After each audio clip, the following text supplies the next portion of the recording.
All right, let's talk about it. I'm talking about day of coordinators. Whether you are a new wedding planner or you are still offering this service, we have to have a chat and we have to see if it's realistic for your business. If you're a new wedding planner or you're still offering this service, you are going to want to sit down and hear me out because I have a few thoughts about what day of coordinator really means and why you maybe shouldn't be offering this anymore. If you're new here, welcome to my channel. My name is Gabby. I've been a wedding planner since 2012 and I do not believe in gatekeeping. So I have put together a series of videos to help you start your wedding business if you're just getting started or grow to the next level. And if you want even more behind the scenes, I have been sharing not only my literal bank numbers on how much I make and how much I spend as a wedding planner on my YouTube membership channel, as well as just really good behind the scenes, some members only video. I even take you through my full Pinterest course, which is something I've been selling for $300, but all of my members in the pro or premium level of my YouTube channel get access to that in the membership. So I'd love for you to join. The link is in the description below. And as always, thanks for being here. Okay, I stopped offering day of coordination years ago. I've turned it into something that we call wedding management, and I will go deep into what that means, but it has probably been the best decision I've made, and I'm going to tell you why. Now, I want to preface this by saying every city offers different things, and I understand that every wedding planner is hitting different price points when it comes to their ideal clients. I don't think it's fair to say that we all want to be in the luxury market. I think it's important that a lot of us are targeting more budget-friendly couples, the middle range, the luxury range, and the ultra luxury range. I completely understand where wedding planners are coming from when they are offering day of coordination, but let's really talk about what that means and why it's maybe doing a disservice to your client, but more importantly to you and your team.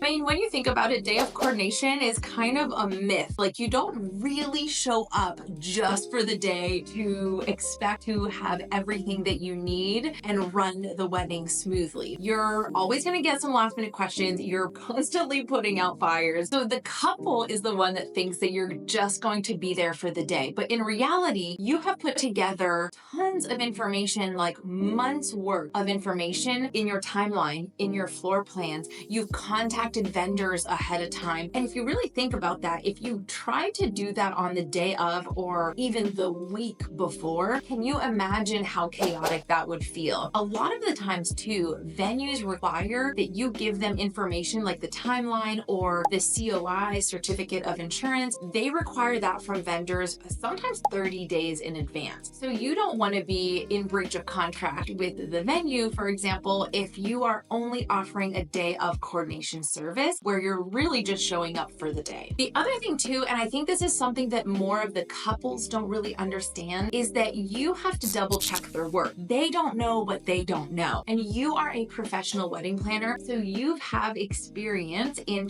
double checking rental orders, load in, load out times. You hopefully have contacted the venue and either gotten a site tour or you're already familiar with the space. So you understand where you'll be telling vendors to load in and maybe some of the policies that vendors need to know about in order to respect the rules of the venue. And also, when something goes wrong, you're the one that they blame, unfortunately. I also like to think that when things go right, we're the ones that get the praise, but that doesn't always happen. We often hear about all the things that have gone wrong. And so keeping that in mind, I, as a wedding planner, want to be the most prepared I could possibly be when I am heading into a wedding weekend. And that means not figuring out the details the week before. Here's the other thing. What if they come to you on the day with a U-Haul full of decor? This is a true story. I've had this happen. We were in the middle of the desert and a U-Haul rolls up with so much decor. You guys, I cried. I sobbed. It was so much work and we were understaffed because I didn't ask the right questions about their setup and decor because that is the information that they were handling. And I was just waiting to show up on the day and say, oh, I'll set everything up for you. Well, this is now something that I learned and something that I put in my contract to make sure that we're prepared and we have those conversations well in advance. Let's talk about what couples actually think day of coordination is. So I think they're thinking that it's like like a budget-friendly way to get a wedding planner, but they're maybe expecting, for some reason, role as a full-service planner to kind of happen with a day of coordinator, but in a shorter period of time. Obviously, what they want is peace of mind. They need help wrangling vendors. They need timeline help because they don't know how much time you should allocate between first look photos and ceremony and grand entrance and speeches. That's you. You're the professional. You're the expert, and you get to advise them on the flow of the day. And sometimes they want decision support, and that's really tricky because if you're not involved in the planning and designing of the wedding, you have to set up your boundaries to make sure that yes, you're offering support, but you're also not doing more work than you were hired for. In that situation, I really like to just say, hey, I'm accessible for questions about what you've planned so far. If you want me to double check your work or just do a quick glance at some of your proposals and make sure that you have everything that you need from what you've told me your vision is. And that I think is really helpful. But again, how can you offer that expertise on the day of when everything's been done? That's something that I would like to talk with them about months before the wedding. So instead of a day of coordination package, I offer what is called wedding management. And let me walk you through that a little bit. The term in general changed probably, I don't even know, maybe 10 years ago. I don't even know. No, probably not 10 years ago, maybe like 8 years ago. People started talking about wedding management as opposed to day of coordination. I think the word coordination is fine. It's the day of or month of that's a little bit misleading. Month of is a little bit better and probably what is the most similar to wedding day management or wedding management as we call it. And let me explain what we include. So in our package, we like to put essentially unlimited email communications for questions related to the flow, the timeline, or proposals that you have received from vendors. In that situation, it can be a little bit tricky to put those boundaries up, and that's something that you guys know I struggle with. I'm a yes person, and I'm really working hard on kind of putting those boundaries up a little bit more. But why I wanted to do that is because I'd rather they ask me what size linen fits on a 60-inch round instead of ordering the wrong size and then it looking bad on me on the day of the wedding, right? Alternatively, you don't have to offer that. You could also put together like a number of meetings or calls that you include in your wedding day management up to a certain amount of months before. So it doesn't necessarily make sense for them to reach out to you a year in advance when they have nothing planned, but maybe 6 months in or 3-4 months before the wedding, they have a lot of questions in regards to timeline and flow.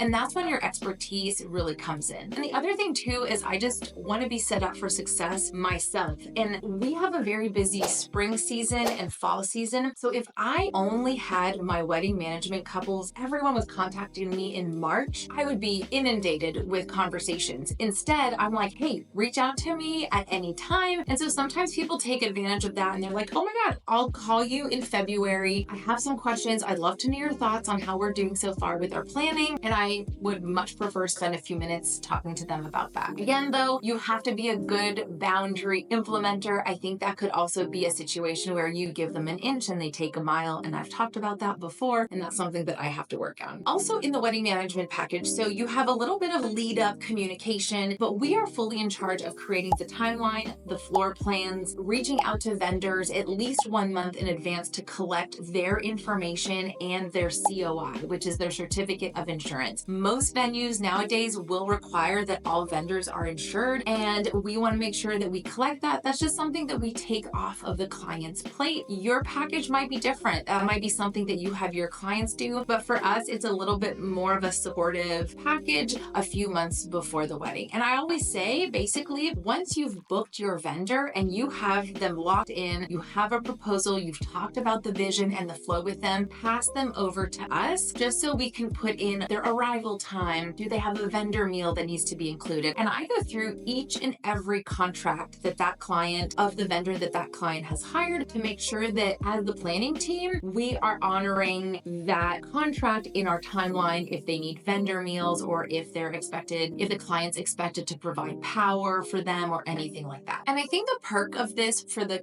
couple is that they don't necessarily have to save up all of their questions for the 4-week mark. There's too many important questions that come up on the planning side of things that I'd rather answer. Now, this being said, I charge more for my wedding management package than other vendors in my area. The reason is I'm doing it, like I said, I offer communication with them months and months in advance. So I account for that in my pricing, knowing that I'm going to have a 30-minute conversation here and there and a series of emails to answer from them, 6 months, 8 months before their wedding. Couples basically get so many questions from their friends and family those last few weeks of the wedding. And the other thing that they have to worry about in that crunch time is putting together their seating chart now that they've gone all their RSVPs in, maybe a last minute schedule of events that they want to print out for their friends and family, programs, name cards, bar menu, dinner menu. Like these last minute paper good things is not really anything we can do that far in advance, not knowing what their guest count is and who is need to be seated where. So the couple is literally so busy the last few weeks before their wedding, and they're getting a ton of questions from friends and families about accommodations, transportation, all that kind of stuff, that it is in our best interest and for their own sanity for us to take over all of the vendor communication at least 6 weeks out. I'm talking though personally probably 8 weeks or so before. As long as they've wrapped up their conversations with those vendors, it's safe for me to take that over. A few tools that might make this more streamlined for you as a wedding planner too, and ways that I kind of keep track of what all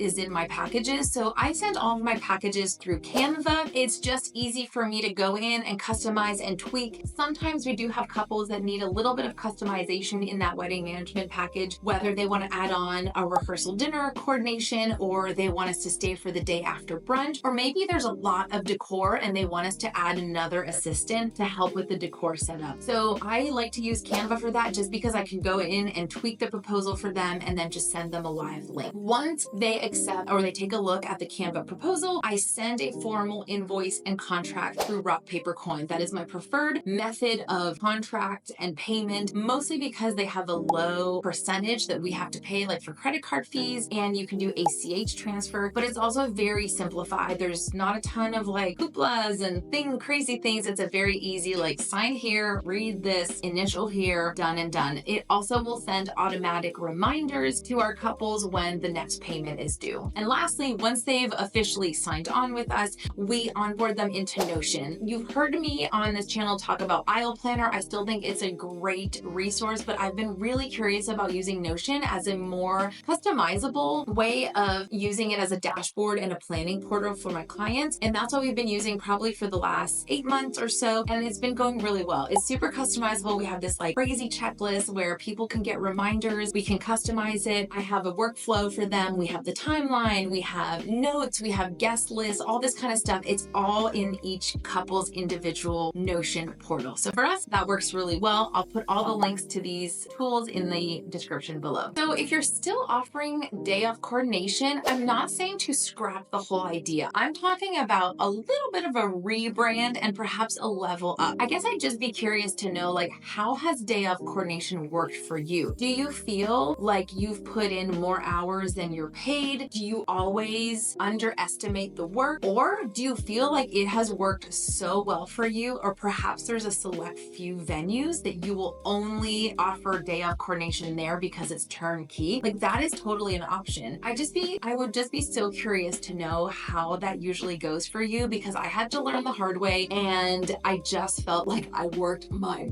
butt off for very little money when offering day of coordination. And not only for your client's sanity, but hopefully yours, you'll start to feel like offering wedding management more weeks in advance or more months in advance even helps you get everything together a little more slowly and not feeling so rushed at the very end, especially if you're taking on a ton of clients, even multiple weddings on a weekend. You want to have all your information with a bow on it done at least 30 days before, so that you can come into the wedding day with your clipboard, your to-do list, and you are ready to go. So my recommendation for you at the very least is just be very, very clear with what you include in your package and what you don't. Boundaries, boundaries, boundaries is the key here. clear. I don't want clients to take you for a ride, and I also don't want your clients to be disappointed that they thought they were getting more support than they actually are in that package. Everybody chooses to set up their packages differently, and I think that's great because you know your ideal client, you know your market. Just make sure that you are very clear with the expectations. In a past video, I mentioned that sometimes I put in my proposals, depending on the client and how their brain works, I put what my role is as the planner or as the coordinator, depending on the package, and then I put what their role is. And so with that, I literally download or take a screenshot of that Canva document and I insert it in the contract. So there is no question about what they have to do versus what we have to do. And I found that to make it just so helpful for people to understand what all of the packages mean and how they're different in the level of support that you offer. So I hope that was helpful. I would love to hear your thoughts on how you structure your package, like your most basic package. Are you a day of coordinator person? Are you month of coordination? Are you wedding management? And what has worked well and what has not worked well? I am always open to modifying my packages. In fact, we've had a few things happen over the last weekend at the wedding that were like, oh my God, that should have been an extra charge. This should have been an extra fee. And so now I am adding a few clauses to my contract so that we can be better. If you want me to share any of those clauses, I'd love to do that in the membership. Leave me a comment below and tell me where you're at in your package building. I'd love to hear from you. As always, thank you so much for tuning in. I will see you next week. Bye.